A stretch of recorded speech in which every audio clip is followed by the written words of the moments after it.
todo completos. Si han visto, por ejemplo, en George Le Carré, anomalías cromosómicas no está disperso.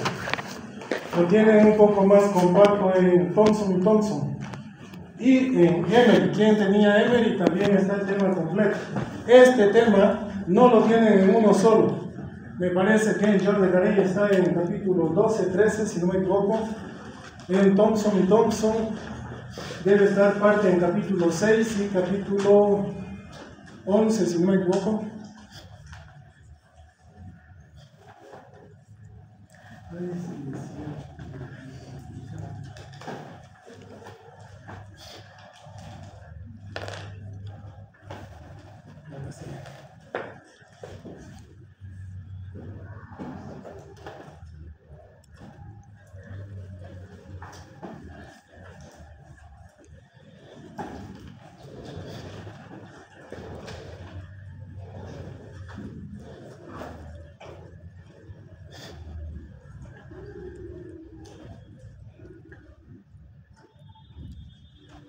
Ya.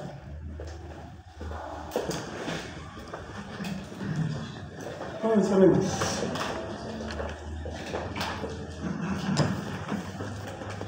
Fíjense, cuando nosotros hablamos de genética, hacemos alusión obviamente a gen, obviamente tenemos que definir qué es un cromosoma. Ya habíamos visto en unas clases anteriores que una forma práctica de definir que era un gen es un fragmento de ADN suficiente para expresar una característica. Nuestro material genético está en el núcleo de cada célula. Este material genético está, como vemos en esta imagen, en forma de cromatina. Esta célula va a entrar en fase de división celular y dentro del ciclo celular hay una fase que se llama metafase, en la que el material genético, esta cromatina que hasta entonces estaba legible, ahora comienza a condensarse, a compactarse para evitar, un poco para evitar ser leída, pero otro poco para comenzar a redistribuir su material y comenzar a replicar.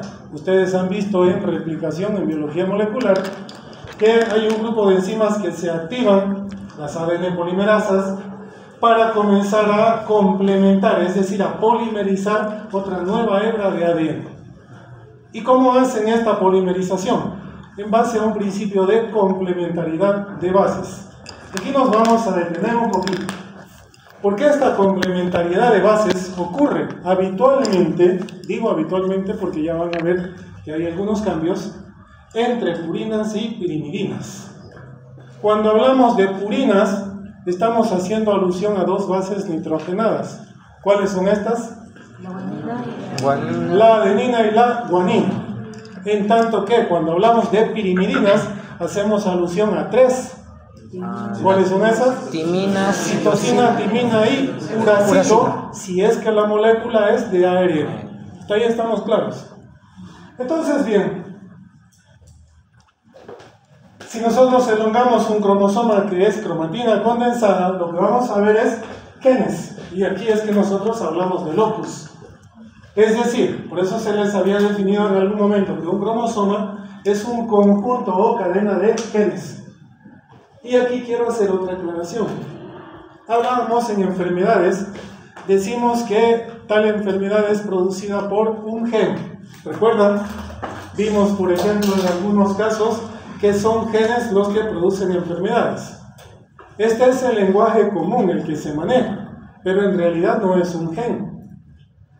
El que sí produce la enfermedad es la mutación de ese gen que normalmente codifica para una proteína.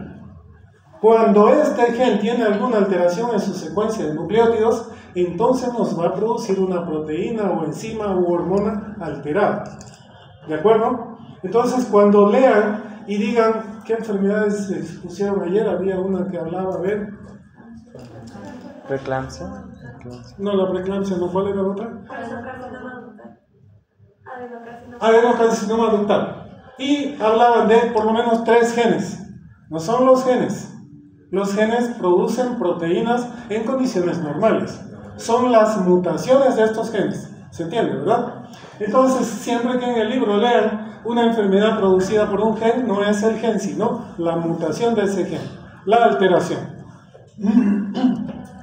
Si nosotros elongamos, por eso les decía un fragmento, aquí una pequeña región o banda cromosómica, lo que vamos a tener es cromatina enrollada o condensada. Y si nosotros desenrollamos un poquito de esta cadena, lo que vamos a ver es esto. Esta composición química que es un nucleótido. Y cuando hablamos de nucleótido, hablamos de esta composición química. Una azúcar pentosa, una base nitrogenada y un grupo fosfato. Cuando hablamos de mutaciones, solamente hacemos alusión a las bases nitrogenadas, porque son estas, como vemos aquí, las que están complementándose para polimerizar hebras de ADN. Basta que ese orden, esto tiene una secuencia ya marcada, es decir, un orden ya marcado.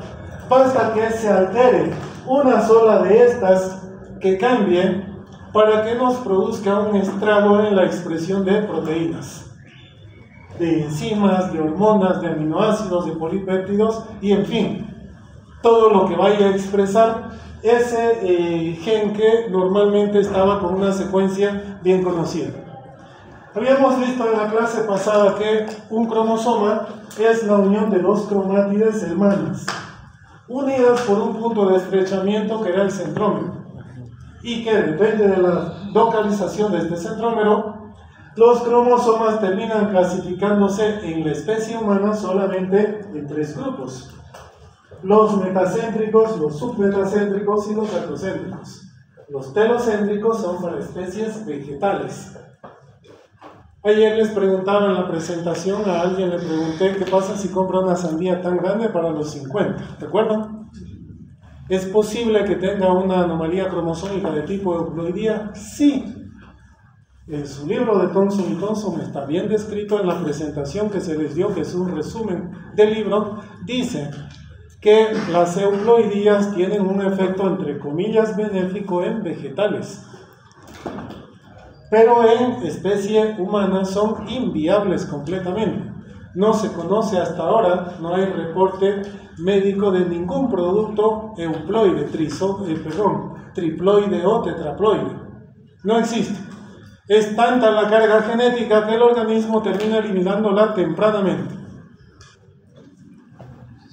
Si nosotros vemos un cariotipo normal por bandeo G, que es el más básico, ya lo vamos a ver en el siguiente tema, este es el patrón de bandas que nos va a dar en los cromosomas. Y ya les decía, hay un programa computarizado que se encarga de ordenar los cromosomas por números. Este patrón de bandas es el que sirve, por ejemplo, para las pruebas de paternidad actualmente, ¿no? Y esto es característico de un determinado par cromosómico, son inconfundibles. Entonces hablemos de mutación. Y comenzamos definiendo qué es una mutación.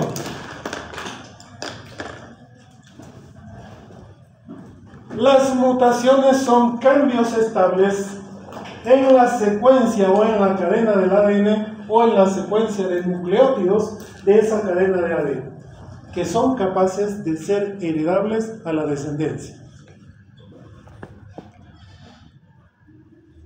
Cuando decimos son capaces, generalmente cuando estas mutaciones corresponden a la línea de células somáticas, no son heredables a la descendencia.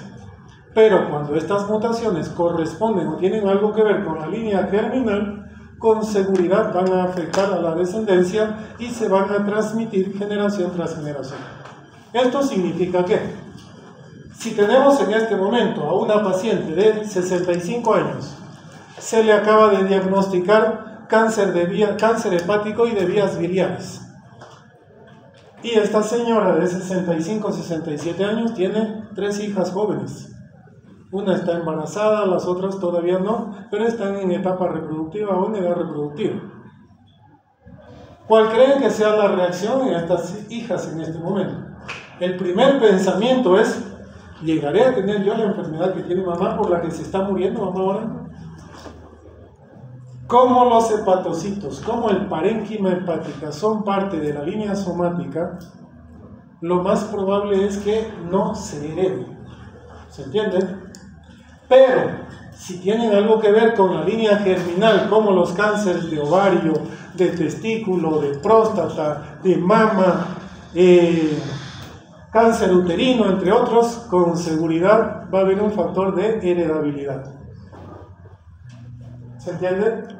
Ahora, al igual que en el caso de las mutaciones cromosómicas, que enseguida las vemos de nuevo, cuando una persona tiene o se le diagnostica una mutación, ya sea puntual o molecular, o ya sea subcromosómica u otra, y no hay antecedente en la familia, se llama mutación de novo. Cuando a esa persona además se le ha hecho un estudio molecular en la infancia y no tenía nada o estaba libre de todo, y en la vida adulta encontramos una mutación, también es llamada una mutación nueva. Porque en la definición decía pueden ser heredables o no. De hecho, el 90 a 95% de las mutaciones son de novo, es decir, son mutaciones espontáneas que ocurren por exposición a factores adversos. Ustedes vieron en biología molecular que en el proceso de transcripción del ADN y de replicación del ADN, esto está ocurriendo, hay un proceso de despolimerización. No sé si en biología molecular vieron el papel de las... ¿cómo se llaman esto?